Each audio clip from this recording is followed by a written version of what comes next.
오늘은 예수님의 성탄을 기념하는 아주 뜻깊은 날입니다. 성탄의 아침 우리는 이사야서 7장 14절을 통해 은혜 받으려고 합니다. 이사야서 7장 14절 이 본문은 예수님이 탄생하시기 대략 730년 경에 있은 한 사건을 배경으로 하고 있습니다.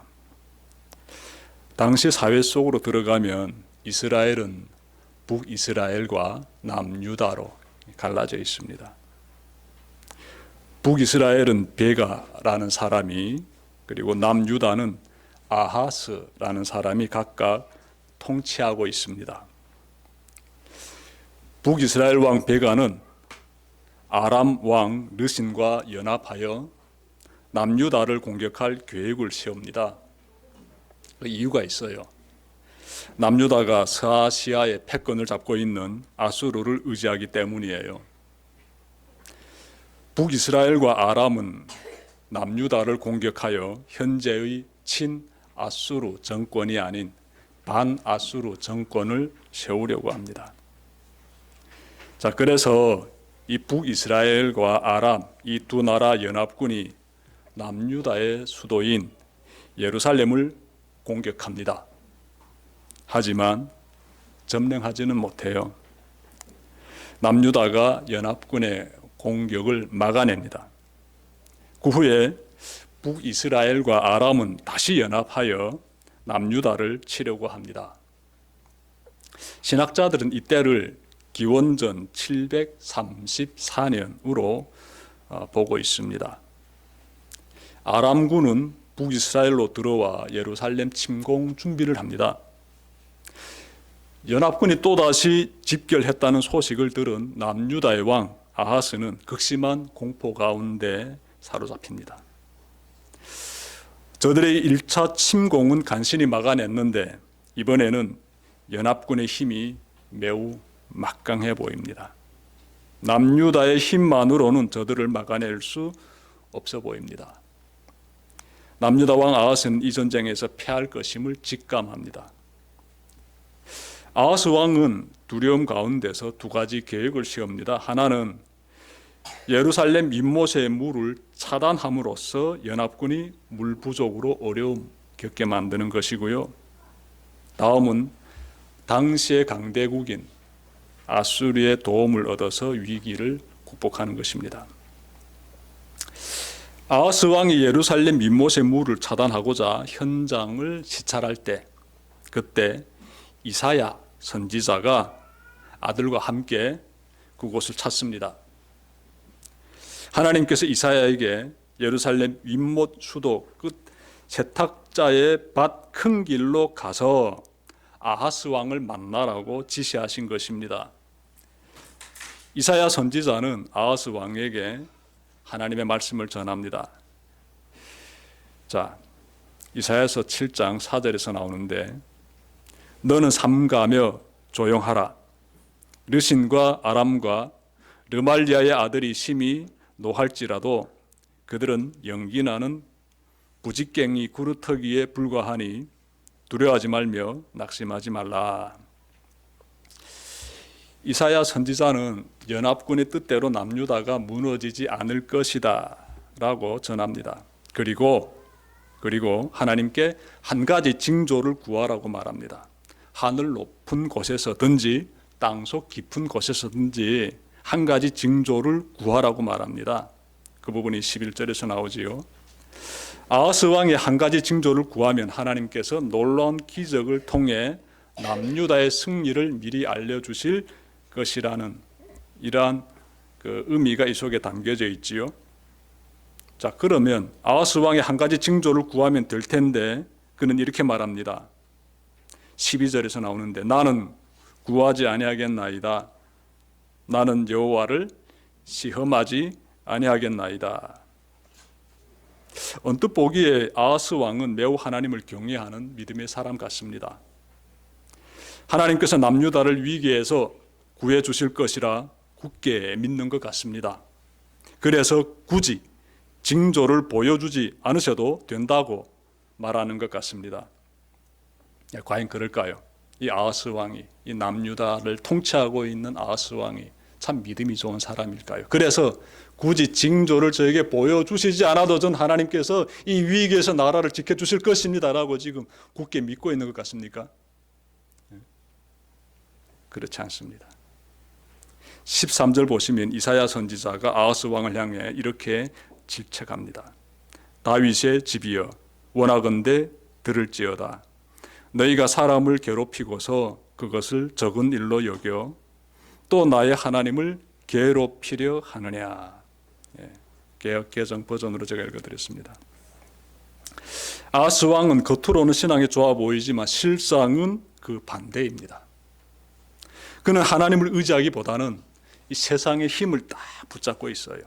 그리하였기에 이사야 선지자가 그를 향해서 하나님을 괴롭히는 자라고 날카롭게 지적하는 것입니다. 사실 아하스 왕은 아수르라는 강대국을 의지하고 있었습니다. 이어지는 역사를 보면 아하스는 하나님의 도움이 아닌 아수르의 그 도움으로 위기에서 벗어납니다. 아수르 왕은 아람을 공격하여 아람 왕 르신을 죽입니다. 이렇게 되어 남유다는 위기에서 완전히 벗어나요. 하지만 이 사건으로 인해서 남유다는 더 우상 숭배에 깊이 빠져들게 돼요. 결국 하나님의 진노가 그 나라에 임합니다. 그래서 기원전 586년에 남유다는 바벨론의 공격을 받아가지고 완전히 무너지게 됩니다. 하나님의 백성의 지도자인 남유다 왕 아하스가 하나님을 떠나 이 세상의 힘을 의지하는 모습이 왠지 낯설지 않습니다. 겉으로는 하나님을 믿는 척하면서 속으로는 세상의 힘을 의지하며 직면한 시련을 해결하고자 하는 이러한 모습이 우리에게서는 발견되고 있지 않는지 살펴봤으면 좋겠습니다. 여러분, 물질의 어려움이든 건강의 어려움이든 인간 관계의 어려움이든 신앙의 어려움이든 그 어떤 어려움에 처할 때마다 명심합시다. 우리는 세상의 힘이 아닌 하나님의 힘을 꼭 의지해야 합니다. 고난 중에서 하나님의 뜻을 구하고 하나님의 힘을 구해야 합니다. 그리하면 그분께서 도와주십니다. 하나님의 도움이 임하지요. 아하스 왕이 이처럼 하나님을 떠나 세상의 힘을 의지할 때 그때 하나님은 어떻게 일하셨을까요? 하나님은요, 하나님의 방법으로 구원의 역사를 이루어 가셨습니다. 그 부분에 대해서 오늘 본문이 말씀하고 있는데요. 14절 보십시오. 주께서 친히 다윗 왕실에 한 징조를 주실 것입니다. 보십시오. 처녀가 잉태하여 아들을 낳을 것이며 그가 그의 이름을 임마누엘이라고 할 것입니다. 이 말씀은 굉장한 예언의 말씀이에요. 이 속에 어마어마한 의미가 담겨 있습니다. 여기서 두 가지가 제시되고 있는데요. 하나는 그리스도의 탄생이며 다음은 그리스도의 이름이 되겠습니다. 하나하나 찾아봅시다. 먼저 그리스도의 탄생에 대해서 살펴봅시다. 하나님은 다윗 가문에 속하는 처녀가 임신하여 아들을 낳을 것이라는 징조를 주십니다. 따라서 장차 다윗 왕의 가문에 속하는 남녀가 결혼하여서 동침하여 아들을 낳는 것이 아니라 다윗 왕의 가문에 속하는 처녀가 하나님의 방법으로 아들을 낳게 됩니다. 이것은 무엇을 말해줍니까, 여러분? 장차 구주로 오실 그리스도는 하늘의 기적에 의해서 태어난다는 것이에요. 하나님의 기적에 의해서 태어난다. 굉장한 내용이에요. 이것은 오직 인간을 창조하신 하나님만이 하실 수 있는 기적이에요. 하나님만이. 이사야 선지자의 예언은 그때로부터 약 730년이 흐른 뒤에 그대로 이루어집니다. 다윗 가문에 속하는 처녀 마리아에 의해 이루어지는데요. 잠깐 설명드리면 마리아는 자신과 같이 다윗 가문에 속하는 요셉이라는 사람과 약혼합니다. 두 사람은 결혼하기 전이므로 동침하지 않습니다. 근데 그러던 어느 날 성령님에 의해서 마리아가 임신하게 돼요. 약혼녀가 임신했다는 사실을 알게 된 요셉은 굉장한 고민에 빠집니다. 마태복음 1장 19절부터 21절 받들어 읽겠습니다. 마리아의 남편 요셉은 의로운 사람이라서 약혼자에게 부끄러움을 주지 않으려고 가만히 파혼하려고 하였다. 요셉이 이렇게 생각하고 있는데 주님의 천사가 꿈에 그에게 나타나서 말하였다. 다윗의 자손 요셉아, 두려워하지 말고 마리아를 내 아내로 맞아들이라. 그 태중에 있는 아기는 성령으로 말미암은 것이다. 마리아가 아들을 낳을 것이니 너는 그 이름을 예수라고 하여라. 그가 자기 백성을 그들의 죄에서 구원하실 것이다. 굉장한 내용이죠. 천사가 요셉에게 직접 전하는 놀라운 메시지입니다. 요셉은 비로소 모든 상황을 알게 됩니다. 약혼녀의 임신은 하나님에 의해서 이루어진 것이며 태중의 아기는 장차 인류를 죄에서 구원하실 분임을 요셉이 깨닫게 됩니다. 여러분, 예수님이 인간적인 방법이 아닌 성령님에 의해서 처녀의 몸을 빌려 태어나셨다는 것은 무엇을 의미할까요? 이 속에 담겨진 의미가 있지요. 하나님의 방법인데 우린 이 가운데서 꼭 깨달아야 되는 것이 있습니다. 예수님은 인간의 몸을 입고 오셨지만 죄 없는 몸으로 태어나셨습니다. 이 부분이 굉장히 중요합니다. 남자와 여성이 결혼을 통해서 동침하여서 생명이 태어난 상태를 가리켜서 죄의 상태 가운데서 태어났다라고 성경은 말씀하고 있어요. 근데 예수님은 그런 방법이 아니에요. 처녀 마리아의 그 몸에서 태어나신 예수님은 성령 하나님의 역사하심에 의해서 태어났어요. 그래서 그분은 죄가 없으세요. 죄가 없으세요. 요한일서 3장 5절에서 이렇게 말씀합니다. 그가 우리의 죄를 없애려고 나타나신 것을 너희가 아나니 그에게는 죄가 없느니라. 예수님이 만약 우리처럼 죄 중에 잉태되어 출생하셨다면 나는 깨끗하다라고 말할 수가 없습니다. 나는 깨끗하다라고. 그런데 요한복음 8장 46절 앞부분 보게 되면 예수님이 너희 중에 누가 나를 죄로 책잡겠느냐라고 말씀하심으로써 나는 죄가 없다는 것을 스스로 사람들 앞에서 드러내셨습니다. 공개적으로 말씀하셨어요. 예수님께서 죄 없는 몸으로 오셨기 때문에 우리와 같은 죄인을 구원하실 수 있습니다. 자, 이어서 예수님이 태어나신 그 장소로 들어가 봅시다. 그 장소가 어디입니까? 예수님은 베들레헴에 있는 어느 마구간에서 태어나셨지요. 임신 중인 마리아는 남편 요셉과 함께 호적을 등록하기 위해 베들레헴이라는 작은 마을로 올라갑니다. 자, 도착하고 보니 여간에마다 사람이 다 차 있어요. 빈 방이 없습니다.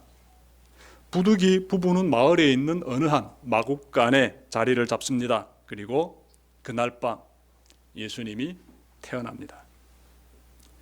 부부는 아기 예수를 마구간에 있는 구유 위에 눕혔다라고 성경이 말씀하고 있어요.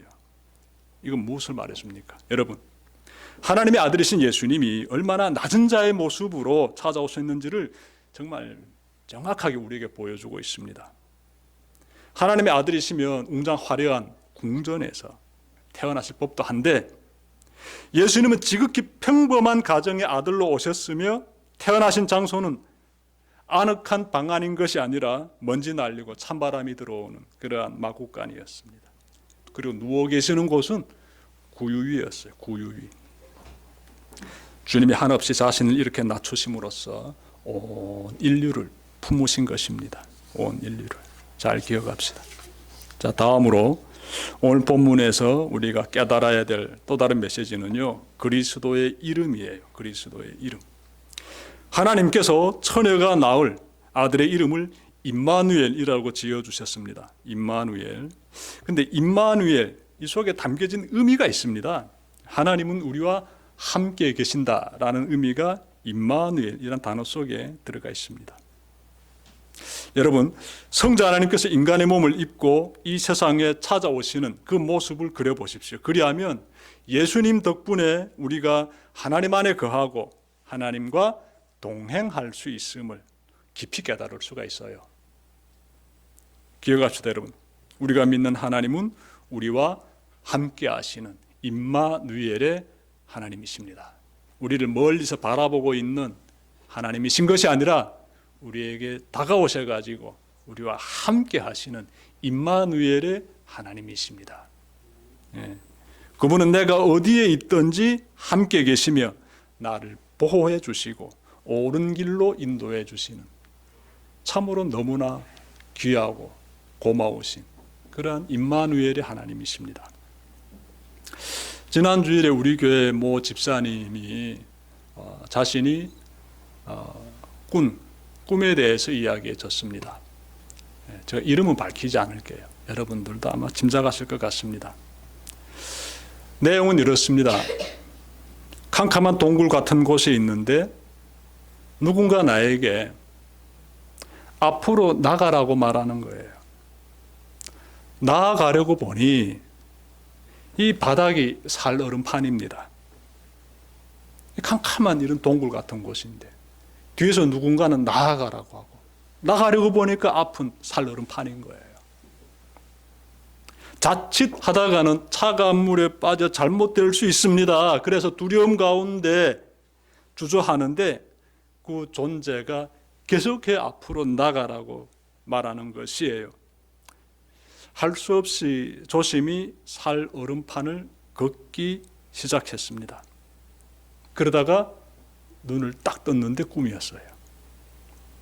꿈이 너무나 생동해서 생각해 보니 지금 내가 처한 상황 같았습니다 라고 말하더라고요. 지금 내가 처한 상황 같았다라고. 요즘 저의 사업이 어렵지만 늘 하나님께 기도드리며 이겨내고 있습니다 라면서 자신의 꿈 이야기를 마치던데요. 집사님의 이야기를 들으면서 그 꿈을 통해서 하나님이 역사하시겠다는 그런 생각이 들었어요.